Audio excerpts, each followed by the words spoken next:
हम Delhi crime season 2 के बारे में मुझसे ज़्यादा बताने से अच्छा है कि पब्लिक जो बता रही है मैं उसके बारे में बात करूं कि उनको बहुत पसंद आ रही है।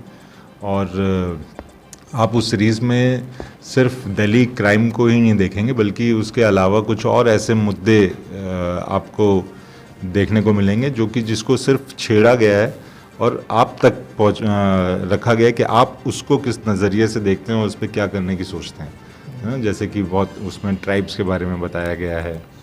और मेरा ही जो ट्रैक है नीति और देवेंद्र का ट्रैक के एक वो जो वर्किंग मैरिड कपल होता है उनके बीच में क्या टकरारें चलती हैं काम की वजह से, वो आपको देखने को मिलेगा। काफ़ी अच्छी सीरीज़ है, प्लीज़ आप भी देखिएगा। अच्छा, जब मैंने कुछ जानकारियाँ जुटाई तो पता चला कि जब आप दिल्ली क्राइम सीज़न 2 में काम कर रहे थे, कई दोस्त थे जो आपके जो स्कूल टाइप फ्रेंड थे पीतमपुरा के, और जो दोस्त थे वो इस चीज़ को लेकर के काफ़ी आपको बोलते थे। क्या था, क्या वो कहानी?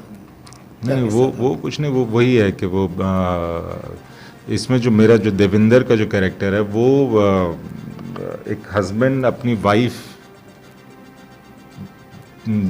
जो कि एक काम को लेके बिजी है, जो दिल्ली पुलिस में काम करती हैं, और एक केस की वजह से वो काफ़ी हद तक उसमें बिज़ी हो चुकी हैं और वो उनको हस्बैंड को टाइम नहीं दे पा रही है, उनको मसूरी जाना है और वो छुट्टी लेके आया है।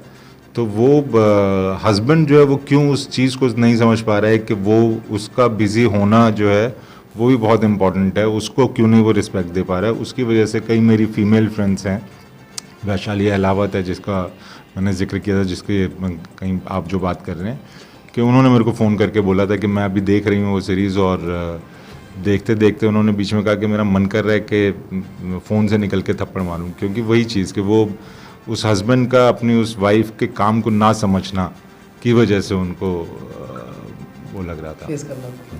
ये रियल ज़िंदगी में भी कई बार होता है, और जैसा कि आपका किरदार था उसमें, ये रियल अगर ज़िंदगी में आते हैं तो बहुत सारे उतार चढ़ाव हस्बैंड वाइफ की लाइफ में आ जाते हैं। कैसे समझना चाहिए? कैसे समझना चाहिए ये तो मैं तो क्या बता पाऊँगा कि कैसे समझना चाहिए, बट जितना मैं समझा जिस वक्त पे मेरे साथ में मैंने अपनी माताजी से बात की जब सीरीज़ रिलीज़ हुई थी, तो उनसे मैंने पूछा कैसा लगा, तो उन्होंने बोला कि बहुत अच्छा लग रहा है, जैसे हर माँ बोलती है कि बहुत अच्छा लग रहा है, दिख रहा है। लेकिन जब मैंने पूछा कि रिलेशनशिप के बारे में आपको क्या लगा, तो उन्होंने शुरू में तो ये कहा कि हाँ, मतलब उसको भी समझना चाहिए, नीति को, उस कैरेक्टर को, कि तू छुट्टी लेके आया है और ये वो। एंड देन उन्होंने बोला कि उसकी गलती थी। तो इधर उधर की बातें होकर फ़ोन रख दिया गया। 2 या 4 घंटे बाद उनका वापस से मेरे पास फ़ोन आया और उन्होंने बोला कि मैं तुझसे बात करना है, तब से मैं सोच रही थी कि मैंने गलत बोल दिया।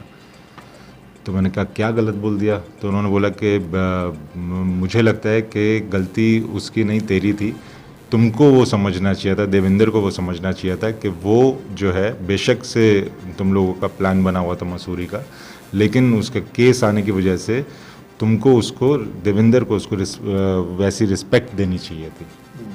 अच्छा, एक्टिंग में और कास्टिंग में भी है, एक्टिंग में भी है, आगे फ्यूचर कहाँ लेकर के जाएंगे, क्या देखते हैं? आगे मैं अभी राइटिंग में कोशिश कर रहा हूँ, कुछ कहानियाँ जो मैं बोलना चाहता हूँ तो मैं वो लिख रहा हूँ, और शायद इंशाल्लाह देखिए आगे जाके शायद डायरेक्ट भी कर पाऊँ। आपने शुरुआत थिएटर से की थी, सैकड़ों युवा हैं, हज़ारों युवा हैं जो थिएटर करते हैं लेकिन वहाँ तक पहुँच नहीं पाते जो वो चाहते हैं, जो मुकाम हासिल करना चाहते हैं। क्या कहेंगे, किस तरीके से तैयारियाँ करें, कैसे अपने लक्ष्य को हासिल करें वो युवा?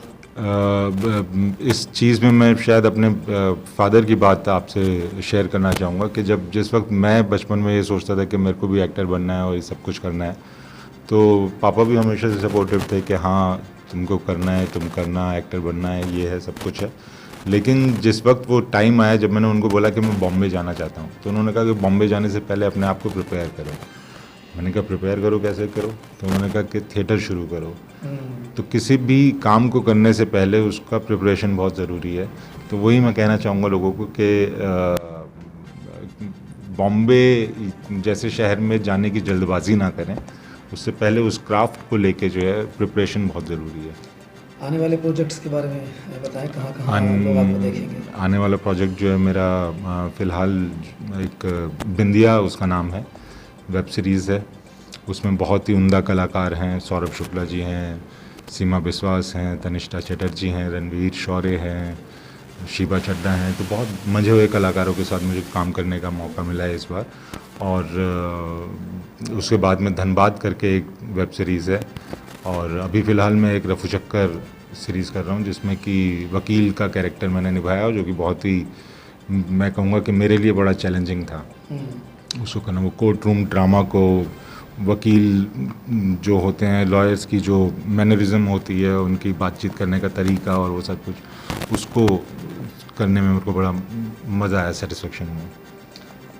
एक चीज़ और आती है सामने कि ऋषि कपूर, इरफान खान, बहुत बड़े बड़े उसके संग आपने काम किया नाम के साथ में।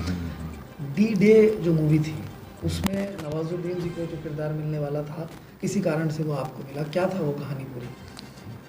ये सवाल मुझसे काफ़ी बार किए जाते हैं, क्योंकि मैंने एक दो जगह इस बारे में ज़िक्र किया था। तो नवाज़ भाई वो करने वाले थे, बट वो डेट्स की वजह से वो नहीं कर पाए। उसके बाद दीपक डोबराल जो हैं एक्टर, उनको ये रोल मिला, बट वो भी डेट्स की वजह से नहीं कर पाए थे। एंड देन मुकेश छाबड़ा जो कास्टिंग डायरेक्टर हैं, उन्होंने निखिल सर से बोला कि निखिल एडवान न्यूज़ फिल्म के डायरेक्टर थे, उन्होंने बोला कि कोई नया लड़का चलेगा क्या? तो निखिल सर ने बोला था कोई भी चलेगा, अच्छा एक्टर होना चाहिए। और किस्मत से फिर मैंने उसका ऑडिशन दिया, और वो निखिल सर को बड़ा अच्छा लगा, और मेरे झोली में वो फिल्म आई। अपने जितनी भी आपने फिल्में अब तक निभाई हैं, उनमें से आपका पसंदीदा कोई डायलॉग जो आप बोलेंगे? तो बहुत मुश्किल है ये चीज़, क्योंकि वही आप जो भी काम करते हैं तो वो सारी चीज़ें आपके, वो हर किरदार बड़े दिल के करीब रहते हैं। बट मुझे लगता है कि डायलॉग तो पता नहीं, बट चिल्लर पार्टी मेरे दिल के काफ़ी करीब रही है, क्योंकि वो बच्चों की फिल्म थी, बड़ों की के लिए लर्निंग थी। तो उसका कोई डायलॉग तो पता नहीं, बट वो फिल्म, वो गूगली कैरेक्टर मेरे दिल के हमेशा करीब है।